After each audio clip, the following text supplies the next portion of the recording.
نواز شریف کا بلوچستان، وردی اور سادہ سی بات۔ میں آپ کو سچ بتاؤں، مجھے گجرانوالہ میں نواز شریف کو سن کر 18ویں صدی کے یورپ کا خیال آیا تھا۔ اب آپ پوچھیں گے کہ وہ کیسے، اور 18ویں صدی کے یورپ کا ہم سے کیا تعلق؟ یورپ میں آج سے 3 صدی قبل انلائٹمنٹ یا روشن خیالی کی تحریک شروع ہوئی تھی۔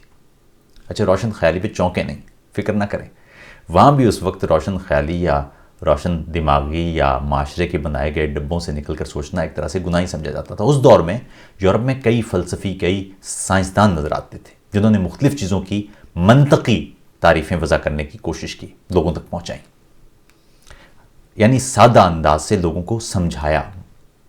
حالات یہ تھے کہ انتہائی سادہ سی بات کو بھی سمجھنا عام لوگوں کے لیے مشکل تھا۔ کہیں مذہب کے نام پر، کہیں تقدیس کے نام پر، کہیں لالچ اور متاع کے نام پر، کہیں پوپ کے نام پر، کہیں خدا کے نام پر، کہیں وطن کے نام پر، کہیں معاشرے کے نام پر، اور کہیں بادشاہ کے نام پر کچھ ہو جانے کا خدشہ، کچھ مشکل پڑ جانے کا دھڑکا۔ یہ سب ایسا تھا کہ اس دور میں کئی فلسفیوں، کئی سائنسدانوں نے نہایت سادہ سی چیزوں کی تعریفیں وضع کیں تاکہ لوگ سمجھ سکیں یا سوچ سکیں۔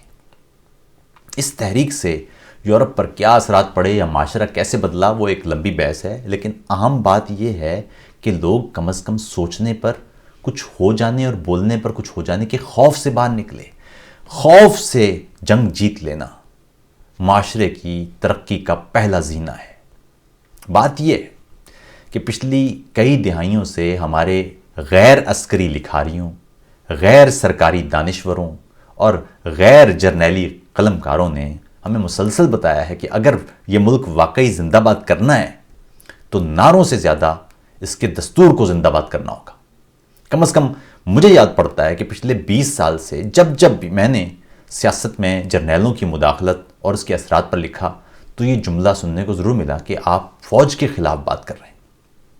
حتیٰ کہ مجھے بہت سے قریبی دوستوں تک کو تفصیل اور بار بار سے سمجھانے کی ضرورت پڑی کہ دستور شکنی پر فوج کو ٹوکنا ہرگز فوج مخالف بات نہیں ہے۔ جب فوج کو سیاست میں مداخلت پر آپ روکتے نہیں ہیں تو اصل میں آپ اس کے خلاف ہوتے ہیں، تو اصل میں فوج کا نقصان ہوتا ہے۔ یعنی فوج کی سیاست پر بات ہوتی ہے تو خود بخود عمومی حالات میں یا ایسے ہی ذکر ہو رہا ہوتا ہے کہ فوج اپنے قانونی اور دستوری دائرے سے باہر نہ نکلے، تو یہ جملہ آپ نے بھی بہت سنا ہوگا کہ جی آپ فوج کے خلاف تو بات نہ کریں۔ بھائی جو سادہ سی بات نا، جو فوجی اپنے دستوری حلف کا مان رکھتا ہے اور اپنا کام پیشہ ورانہ ذمہ داری کے تحت انجام دیتا ہے، اس پر کون تنقید کرے گا اور کیوں کرے گا؟ دستور توڑنے کی بات ہو رہی ہے، ان فوجیوں کی بات ہو رہی ہے جو وردی پہنتے ہیں، قسم اٹھاتے ہیں، پھر اس قسم کو توڑتے ہیں، دستور کو توڑتے ہیں۔ ان دونوں میں بہت فرق ہے۔ ان دنوں تو آپ کو نون لیگ کے دوست دھیرے دھیرے حالات کو سمجھتے نظر آ رہے ہیں، مگر مجھے یاد ہے کہ چند برس قبل برسلز میں ایک مشاعرے میں نے 12 اکتوبر 1999 کے مشرف کے مارشل لا کے موقع پر لکھی ہوئی نظم شکریہ غاصبوں شکریہ فوجیوں پڑھی تھی، تو نون لیگی کا ایک مقامی کارکن کھڑا ہوا اور کہنے لگا کہ آپ فوج مخالف بات کر رہے ہیں۔ اس سے بھی سمجھانا پڑا کہ یہاں ان فوجیوں کی بات نہیں ہو رہی جو اپنی ڈیوٹی، اپنی ذمہ داری سچائی سے انجام دیتے ہیں، بلکہ ان کی بات ہو رہی ہے جو دستور توڑتے ہیں اور قوم کی جانب سے دی گئی بندوق غیر قانونی طور پر قوم پر تانتے ہیں۔ یہ کتنی زیادہ سی بات ہے، مگر اس کو سمجھانے میں میرے کم از کم 20 سال لگ گئے۔ نواز شریف نے تاہم نہایت آسانی سے یہ فرق پنجاب کے لوگوں پر، کم از کم پنجاب کے لوگوں پر واضح کر دیا ہے۔ پنجاب کے باہر یہ فرق پہلے ہی سے واضح ہے۔ منظور پشتین اور پشتون تحفظ موومنٹ کے ذریعے پچھلے قریب 3.25 سال سے پشتونوں کو بھی یہ سادہ سا فرق سمجھایا جا رہا ہے۔ سندھ اور بلوچستان میں جی ایم سید اور اکبر بگٹی اور ان جیسے درجنوں رہنما طویل مدت سے یہی سادہ سا فرق سمجھاتے نظر آتے ہیں۔ کوئٹہ جلسے سے قبل محسن داوڑ کو بلوچستان میں داخلے سے روکنا اور سیکیورٹی کا بہانہ بنا کر جلسے میں شرکت نہ کرنے دینا شاید عام لوگوں کو سمجھانے کے لیے ناکافی تھا، یا شاید عام افراد اس واقعے سے یہ سمجھ نہ پاتے۔ اس لیے ایک مرتبہ پھر نواز شریف کو اپنی تقریر میں تفصیل سے بتانا پڑا کہ دستور توڑنے والے چاہے وردی پہن لیں مگر وہ رہیں گے قوم کے مجرم۔ اس جلسے میں لاپتہ افراد سے متعلق بھی کھل کر بات کی گئی۔ شاید یہ سادہ سی بات بھی اب لوگوں کو سمجھ میں آ جائے چاہے کسی کا جرم کتنا ہی بھیانک کیوں نہ ہو، دنیا کے کسی قانون کے تحت کسی شخص کو اغوا یا لاپتہ کرنا ناممکن ہے، جرم ہے، یہ نہیں ہو سکتا۔ جرم ہو بھی کسی کا تو فعال ریاستوں میں سیکیورٹی ادارے غنڈہ گردی نہیں کرتے، لوگوں کو اغوا نہیں کرتے، بلکہ ایسے شخص پر مقدمہ چلایا جاتا ہے۔ عدالت طے کرتی ہے کہ کوئی شخص مجرم ہے یا نہیں، سیکیورٹی ادارے فیصلہ نہیں کرتے، یعنی جو الزام لگا رہا ہے وہ الزام ثابت کیے بغیر کسی کو مجرم ڈکلیئر نہیں کر سکتا۔ اس وقت سندھ میں درجنوں افراد ہیں جو لاپتہ ہیں، بلوچستان میں یہ تعداد ہزاروں میں ہے، خیبر پختونخوا میں لوگ بے شمار لوگ لاپتہ ہیں۔ مزے کی بات ہے کہ پنجاب میں بھی لوگوں جو لاپتہ افراد ان کی تعداد کم نہیں ہے۔ مزے کی بات اور دیکھیے کہ اغوا ہونے والوں میں صرف وہی ہیں جو وردی میں ملبوس دستور شکن مجرموں اور وردی میں ملبوس دیس کے سپاہیوں کے درمیان فرق لوگوں کو سمجھانے کی کہ جرم کے مرتکب ہوئے ہیں۔ یہ کتنی سادہ سی بات ہے کہ فوج قانون نافذ کرنے والی ایجنسی نہیں ہے بلکہ سرحدوں کی محافظ ایجنسی ہے۔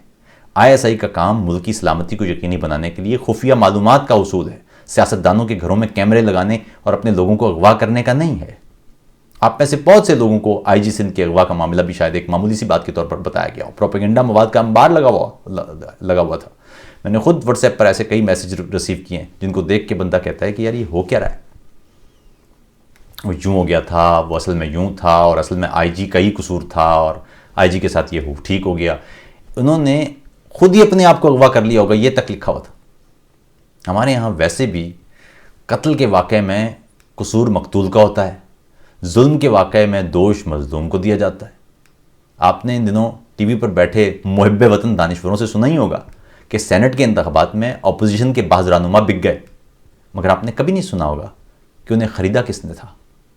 آپ سنیں گے کہ عدالتیں کمزور ہیں، آپ کو کبھی نہیں بتایا جائے گا کہ کیوں کمزور ہیں، بلکہ ہمارے ہاں تو یہ تجزیہ کار اور سرکاری دانشور تمام تر برائی اور بربادی کی ذمہ داری بھی اس تباہی اور بربادی کا نشانہ بننے والی قوم پر رکھ دیتے ہیں۔ ظاہر کو پوچھنے والا نہیں، ظاہر انہیں معلوم ہے کہ ان کے سامنے کون کھڑا ہوگا، کون سوال پوچھے گا، کون کہے گا کہ قوم کے ساتھ تو ظلم ہوا ہے، قوم کیسے مجرم ہو گئی۔ آپ نے کبھی سوچا کہ پاکستان ٹوٹنے کے بعد جب نیا دستور بنا تو اس میں کیوں لکھنا پڑا کہ ہر فوجی سے حلف لیا جائے اور اس حلف میں لکھا جائے کہ وہ آئین کا وفادار رہے گا، سیاست میں مداخلت نہیں کرے گا اور اپنے حکام بالا کے فقط قانونی احکامات مانے گا۔ برائی شروع ہوتی ہے تو پھر وہ کسی ایک نقطے پر نہیں رکتی، وہ بد سے بدتر کی طرف جاتی ہے۔ سیاسی فوجی اس سے پہلے بھی ملک کے ساتھ یہی کچھ کر رہے تھے، کبھی انتخابات لاپتہ، کبھی دستور لاپتہ، کبھی وزیر اعظم لاپتہ، کبھی ایمبولنس میں ایندھن لاپتہ، کبھی مادر ملت لاپتہ، کبھی قانون لاپتہ، کبھی ہدایات لاپتہ، کبھی احساس ذمہ داری لاپتہ۔ PDM کی صورت میں پہلی بار ملک کے حقیقی مسائل یعنی دستوری ضمانتوں کی بات عوام تک پہنچ رہی ہے۔ مجھے کم از کم یہ لگ رہا ہے کہ وہ بات جو میں سمجھاتے سمجھاتے ہلکان ہو گیا تھا، ہمت چھوڑتا جا رہا تھا، وہ بات اب عام لوگوں تک پہنچ رہی ہے۔ اگر دھرتی پر دھرتی کے قانون کی بالادستی کی سادہ مگر نہایت اہم بات لوگوں کی سمجھ میں آ جاتی ہے تو پھر اس دھرتی کو ترقی کرنے سے کوئی نہیں روک سکتا۔ اسی سے پاکستان زندہ باد ہوگا۔